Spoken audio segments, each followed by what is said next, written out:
আসসালামু আলাইকুম।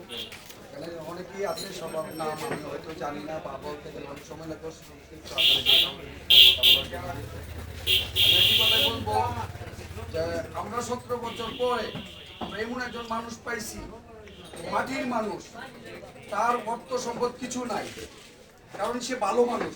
খারাপ মানুষের অর্থ সম্পদ থাকে, বাড়ি গাড়ি থাকে, ব্যাংক ব্যালেন্স থাকে।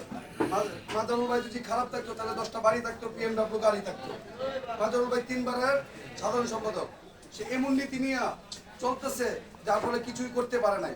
কারণ খারাপ লাইনে গেলে অনেক কিছু করতে পারে, খারাপের দল বড় থাকে।